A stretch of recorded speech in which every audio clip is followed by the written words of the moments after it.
In this video, we're going to install this Minoston Z-Wave smart switch on our single pole switch right here.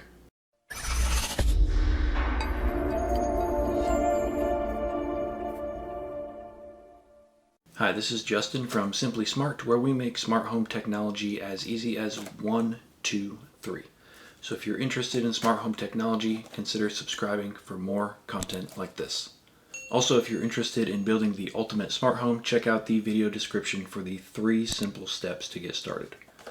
And what we're going to be doing is we're going to be installing this Minoston Z-Wave smart dimmer switch, and this is actually a paddle switch. And I love the simplicity of the box. It kind of tells you all of the wiring right on the back, and then it also tells you how to connect the switch right on the side of the box. So you don't even really need to open the instructions, which is pretty cool. So the first step is to really just take out our existing switch. All right, so obviously the first thing to do is remove your cover. I've already taken out the 2 screws that secure the cover, so I'm just going to remove that. And I actually have not turned off the power yet, because we need to know where, if the switch is off, where the power is coming in. So I'm going to turn the switch off, and what you're going to need is a non-contact voltage tester. So this actually is plastic, and it's very easy. You just turn it on. It's a green light. If you see a red light, then there's power.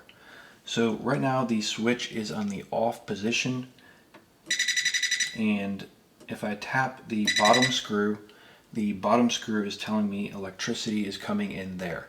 So we're going to need to know that for the next steps when we start to actually wire the smart switch. Alright, so I have turned off the power now, and now let's test it again. So now there is no power at this switch. So now we just need to remove the existing switch. Alright, so I have removed the existing switch, and you can see we have 2 black wires and 1 ground wire. So this is just a single pole basic switch. Although this switch does work with a 3-way switch configuration, and you also don't need a special switch on the other end. You just need to wire this switch in where the power comes in, and then the normal basic switch would turn it on and off from the other end. So that's another handy feature of this switch. Also, this switch is Z-Wave Plus, and it will strengthen your Z-Wave network. So when you install this, your smart home will actually get better. All right, so this is what the switch actually looks like. So it's going to be a paddle switch, and this is actually the first smart paddle switch that I've installed in my home. Just because I have all of my basic switches are the normal toggle switches, and it's just easier to not install these when you have switch plates that, for the toggle switch and not the paddle switches. But since this is isolated here, I figured I would install this one here.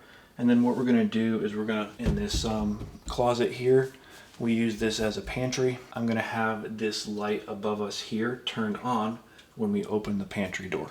So to wire this, on the back you have your line, your load, a traveler, and a neutral. In this situation, we're not going to need the traveler wire because we don't have a 3-way switch, but we are going to need the load, the line, and the neutral. All right, so remember our bottom wire was the one that had power when the switch was off. So that is going to be going in the line spot. So you just need to stick it in one of the 2 holes here, and then just tighten down the screw. Right, so that's good and tight.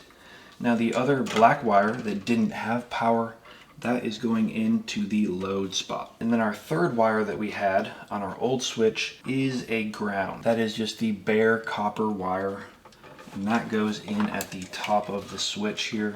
Now the last wire that we need to connect is going to be the neutral wire. So in your box you should have a bundle of white wires stuffed back in the back of the box.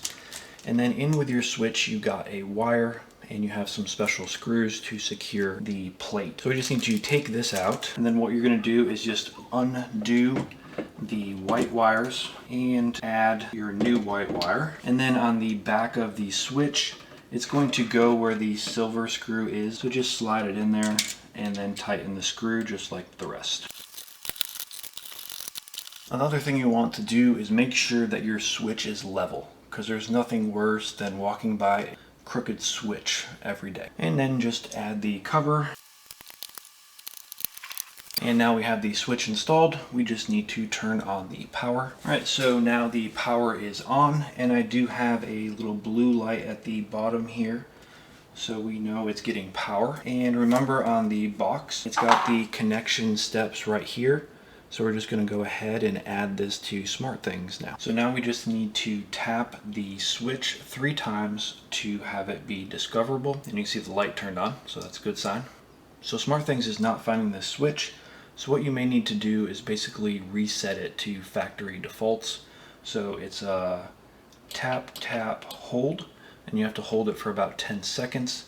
And then it should basically reset everything, and then we can try again. All right, so we're going to try again, and we're going to go scan nearby, and we're just going to tap the up button 3 times really quick. Now you can see that it did show up here, and it also knows the brand, and it is a dimmer switch, so it knows that as well. So now we can just rename this. All right, now that it's added and we renamed it, let's go ahead and go back here, and now you can see that it is here at the bottom of our list. We can tap on that. And now it will show you, little things about it. So if I tap it off, it'll be off. If I tap it up, it'll be on.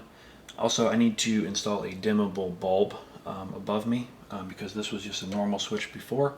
So I had just a cheap LED bulb, not a dimmable one. All right, so now what we can do is we can create that automation when we open our closet door here.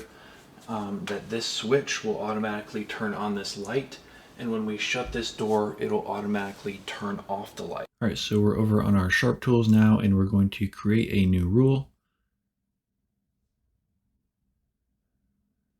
We're just going to call it Pantry Light, and turn on Hall Cove Light when Pantry opened. That will be our description. And you want to use a good description because now the Sharp tools has a search feature, so you can search your rules. So now we need to create a trigger, and we're going to be using the open and close sensor. So we're going to go here and just find our pantry door, choose contact, changes to open, and save. Now we're also going to add a second trigger when the door closes. So we're just going to choose pantry door again, contact, and changes to closed, and save. All right, so we have our 2 triggers completed. Now we're going to go down to the flow section. We're going to choose an if condition, and we're going to say if this device. So if the pantry door is open, so it's going to come down, it's going to look and see if the pantry door is open, then it's going to do this action down here, and we're going to choose our Hall Cove, which is our new switch that we just installed, and we're going to have that turn to be on, and save. And we're just going to also add an action with a notification just as a test. So when we are testing it, we can actually make sure that it's running through the rule. That's a really good tip. If you're doing an automation, put a notification at the bottom. That way you can test it. And you can always delete it later because it would be awful annoying.